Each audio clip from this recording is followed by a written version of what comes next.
السلام علیکم دوستو۔ جاسوسی دنیا کے قدیم ترین پیشوں میں سے ایک ہے۔ تقریباً ہر دور میں دنیا کے مختلف ممالک اپنے ہم عصر ممالک کی سرگرمیوں کا علم رکھنے کی غرض سے ان میں جاسوس بھیجتے رہے ہیں۔ کچھ جاسوسوں کو دنیا میں بہت زیادہ شہرت بھی حاصل رہی ہے، جیسے ماتا ہری، لارنس آف اریبیا اور کلبھوشن یادو وغیرہ۔ یہ وہ لوگ تھے جنہوں نے اپنی شخصیت، اپنے مذاہب اور اپنی عادات و اطوار کو مقامی آبادی کے رنگ میں ایسا ڈھالا تھا کہ کسی کو یہ گمان بھی نہ گزرتا تھا کہ یہ کوئی جاسوس ہو سکتے ہیں۔ لیکن آج جس جاسوس کا تذکرہ ہم اس ویڈیو میں کرنے جا رہے ہیں، اس کے کارنامے انسان کے ذہن کو حیران کر دینے کے لیے کافی ہیں۔ اسے دنیا کا سب سے شاطر جاسوس بھی تصور کیا جاتا ہے، جس پر کئی تھیٹر ڈرامے اور ہالی ووڈ مووی بھی بن چکی ہے۔ اس جاسوس کا نام شو پی پو تھا، جو ملک چین کے شہر بیجنگ میں رہا کرتا۔ شو کا کارنامہ یہ تھا کہ ایک مرد ہونے کے باوجود اس نے فرانس سے تعلق رکھنے والے ایک بیوروکریٹ کو 20 سال تک نہ صرف اپنے عشق کے جال میں پھنسائے رکھا، بلکہ اس سے جنسی تعلقات بھی استوار رکھے، یہاں تک کہ اس فرانسیسی افسر کے ایک بیٹے کو بھی اپنے بطن سے جنم دیا۔ آپ یہ سن کر ضرور چونک گئے ہوں گے کہ بھلا ایک مرد کس طرح ایک دوسرے مرد کے بیٹے کو جنم دے سکتا ہے، لیکن اس شخص نے اپنے ملک کی بقا و سلامتی کی خاطر یہ سب کام کیے۔ یہ کہانی شروع ہوتی ہے سن 1964 سے، کہ جب کوریا کی جنگ کے دوران ایک 20 سالہ فرانسیسی اکاؤنٹنٹ برنارڈ بورسیکوٹ چین آتا ہے۔ یہ یہاں فرانسیسی سفارت خانے میں ملازم تھا۔ یہیں ایک کرسمس پارٹی کے دوران برنارڈ کی ملاقات 26 سال کی ایک چینی لڑکی سے ہوتی ہے۔ یہ لڑکی ایک اوپیرا سنگر اور ایکٹر تھی۔ اس کے علاوہ یہ سفارت خانے کے عملے کو چینی زبان بھی سکھایا کرتی تھی۔ برنارڈ اس کو دیکھتے ہی اس کی محبت میں گرفتار ہو گیا۔ رفتہ رفتہ ان کی ملاقاتیں بڑھتی گئیں اور شو نامی اس چینی لڑکی نے برنارڈ کو بتایا کہ اس کے والد کو ایک لڑکے کی خواہش تھی، اس لیے انہوں نے شو کو ایک لڑکے کی طرح پالا اور تربیت دی ہے، لیکن وہ پیدائشی طور پر ایک مکمل عورت ہے۔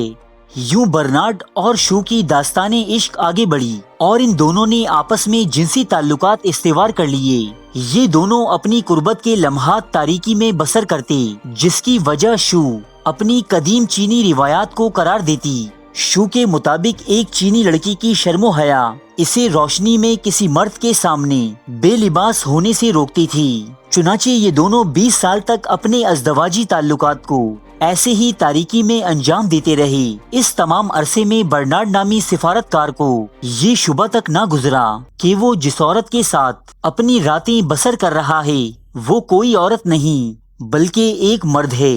شو اس دوران برنارڈ بورسیکوٹ سے انتہائی اہم حکومتی معلومات حاصل کر کے اپنی حکومت کو سونپتا رہا۔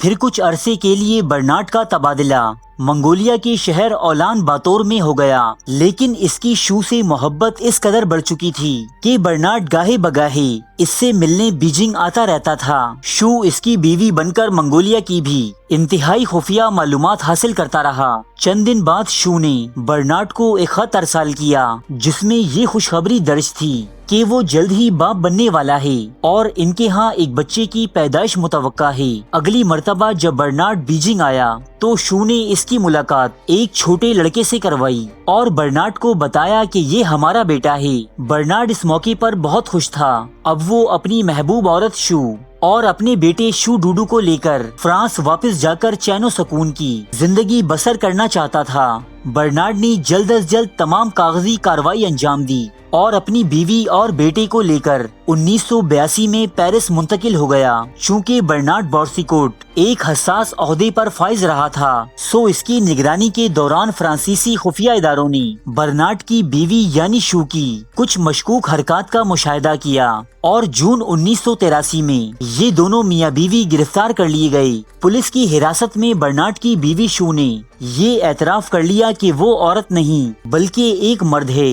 اس نے ڈاکٹرز کو وہ تمام طریقہ کار بھی بتائے کہ جن کے ذریعے وہ اپنے مردانہ عضو تناسل کو چھپایا کرتا اور کس طرح اپنے شوہر یعنی برنارڈ کو ایک عورت کی طرح تسکین دیا کرتا۔ شو نے یہ بھی بتایا کہ یہ بچہ اس نے چین کے ایک ڈاکٹر سے خریدا تھا جسے اس نے اپنے بچے کا نام دیا۔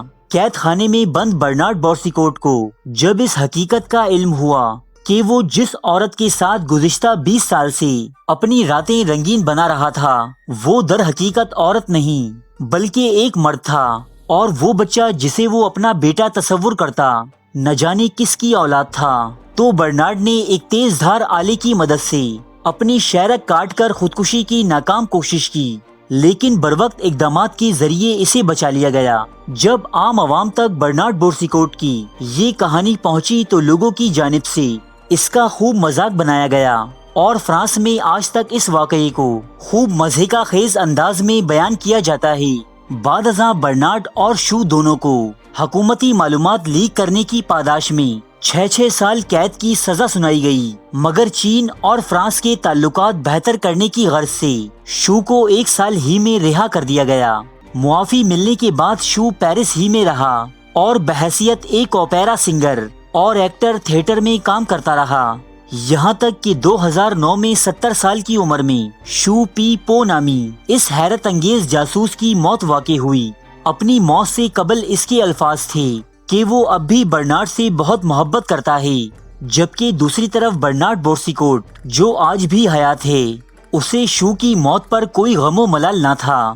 اس کے مطابق وہ آج بھی برنارڈ کا مجرم ہے جو اسے بہت زیادہ اذیتیں پہنچانے کا ذمہ دار ہے۔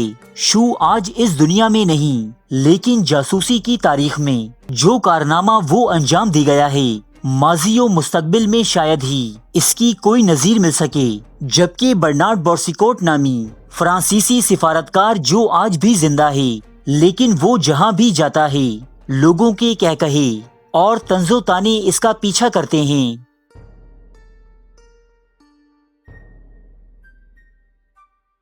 ارے فرینڈز، 1 منٹ، آپ ایسے ہی جا رہے ہیں؟